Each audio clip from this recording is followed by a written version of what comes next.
Alright, we're working the chef's knife up. Got this side of the blade pretty darn flat. And we'll be taking this up at about 1,000 grit. We're going to stop on both knives, and that's where we're going to put the maker's mark on. Now I've got these flats all cleaned up, and I've got this up to about a 220 grit sand, but that's at the point now where I can look down the blade. I'm trying to show you, and you don't see any of those dips or distortions, and that's what I shoot for here at the rotary vise.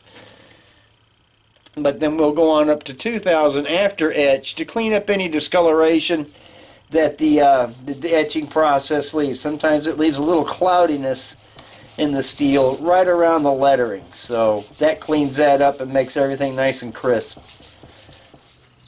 Alright, now we had this one up to 1,000 grit finish, and it's ready for the logo. And I'm just showing you the same thing I do before I decide if it's ready or not.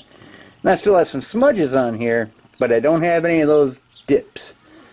And this is the view that shows them to you if you have them.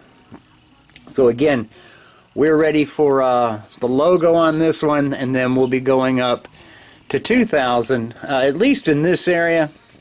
2,000 in this area. We'll put the handles on, and we'll get the knives finished. I'm going to get the logo on Rand's knife here.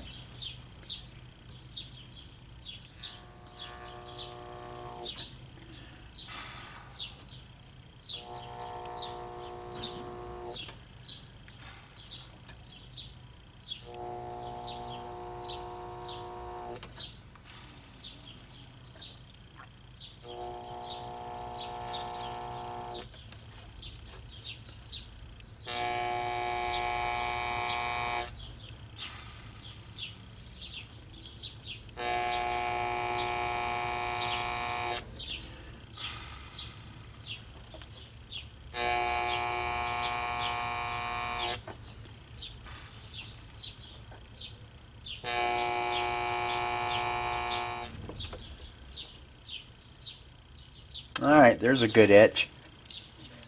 I had somebody ask me once why I didn't stamp these knife blades. And I used to years ago. I had a stamp made. I think it was made of D2. One of the things I found out, well, first you have to stamp prior to heat treat. And what stamping does, it compresses the steel under the letters, and the steel doesn't go away. It just gets mashed down in there. And the few times that I've had blades warp in heat treatment, guess what? They warped right there. That bend was the source, or the stamp was the source of a bend. So it had an impact.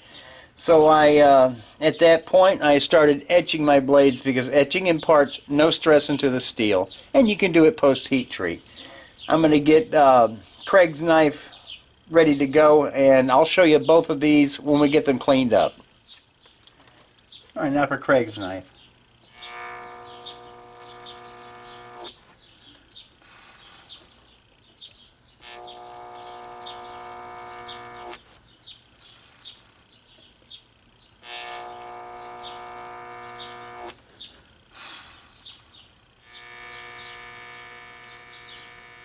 The main etching is done with the DC current, and it actually removes metal in the shape of the stencil. And that metal ends up right here on the etching pad.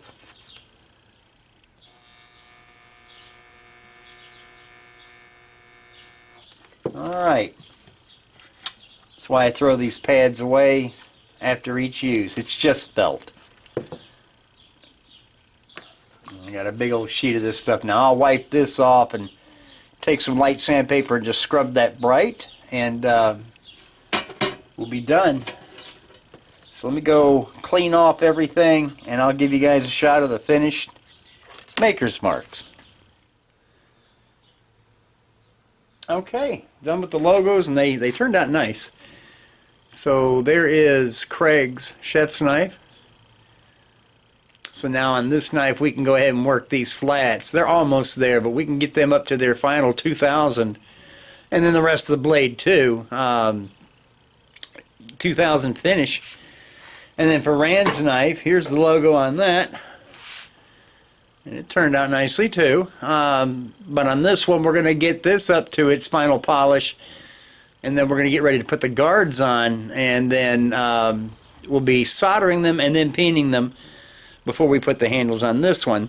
So on this surface right here where the guard's going to sit, we're going to take some 500 and scuff that just from where the guard is going to be back, just to give these solder something to really get a good grip on, and then we'll be painting these on permanently, and I'll bring you along for that.